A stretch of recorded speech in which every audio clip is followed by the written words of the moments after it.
اعوذ باللہ من الشیطان الرجیم بسم اللہ الرحمن الرحیم الف لام میم ذالک الکتاب لا ریب فیہ ھدی للمتقین الذین یؤمنون بالغیب ویقیمون الصلاۃ ومما رزقناہم ينفقون صدق اللہ العظیم۔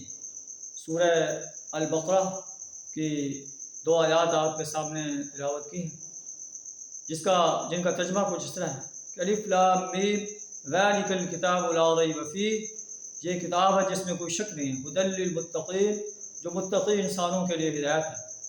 متقی انسان وہ ہیں الذین یؤمنون بالغیب، جو غیب پر ایمان لاتے ہیں۔ انہوں نے اللہ کو نہیں دیکھا، قیامت کو نہیں دیکھا، دوزخ کو نہیں دیکھا، جنت کو نہیں دیکھا، فرشتوں کو نہیں دیکھا، اس پر ایمان لاتے ہیں۔ ویقیمون الصلاۃ، نماز کو قائم کرتے ہیں۔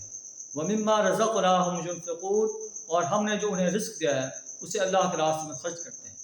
تو ایمان بالغیب کے بعد دوسری صفت جو ہے وہ اقامت الصلاۃ ہے، نماز کو قائم کرنا۔ اگر انسان جو ہے اللہ پر ایمان لایا ہے، کتاب پر ایمان لایا ہے، لیکن جب نماز کا وقت ہو جاتا ہے، نماز پہ جو ہے مؤذن جب اذان کہتا ہے حی علی الصلاۃ حی علی الفلاح، اس پر لبیک نہیں کہتا، تو اللہ فرماتا ہے کہ اس کا دعویٰ ایمانی جو جھوٹا دعویٰ ہے۔ تو اقامت الصلاۃ جو ہے وہ ضروری ہے۔ اسی طرح اگر اللہ اہل ایمان کو اقتدار عطا کرے تو اللہ فرماتا ہے الذین ان مکناہم فی الارض اقاموا الصلاۃ وآتوا الزکاۃ وامروا بالمعروف ونہوا عن المنکر، یہ وہ عظیم لوگ ہیں کہ اگر اللہ ان کو زمین میں اقتدار عطا کرے تو اقاموا الصلاۃ، نماز کے نظام کو قائم کرتے ہیں، وآتوا الزکاۃ، زکوٰۃ کے نظام کو قائم کرتے ہیں، وامروا بالمعروف ونہوا عن المنکر، اور امر بالمعروف اور نہی عن المنکر کا نظام قائم کرتے ہیں۔ تو اللہ فرماتا ہے کہ متقی وہ انسان ہیں جو غیب پر ایمان لاتے ہیں، نماز کو قائم کرتے ہیں، اور ہم نے جو انہیں رزق عطا کیا ہے اسے اللہ کے راستے میں خرچ کرتے ہیں۔ والذین یؤمنون بما انزل الیک وما انزل من قبلک، وہ جو کچھ آپ پر نازل کیا گیا ہے اس پر ایمان لاتے ہیں۔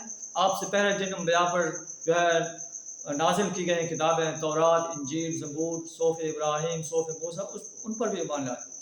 وبالآخرۃ هم یوقنون، اور آخرت پر یقین رکھتے ہیں، انہیں اس بات پر پختہ یقین ہے کہ یہ دنیا عارضی زندگی ہے اور اس نے ختم ہو جانا ہے، اور آخرت میں برپا ہونا ہے، قیامت میں برپا ہونا ہے، جس میں ہمیں دنیا کے اعمال کا حساب دینا پڑے گا، ایک ایک ذرے کا حساب دینا پڑے گا۔ تو یہ اہل ایمان کی صفات ہیں۔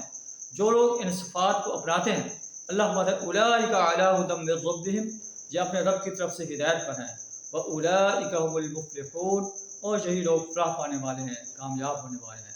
اللہ سے دعا تعالیٰ ہمیں ان سنہری صفات کو اپنانے کی توفیق عطا فرمائے۔ وآخر دعوانا الحمد للہ رب العالمین۔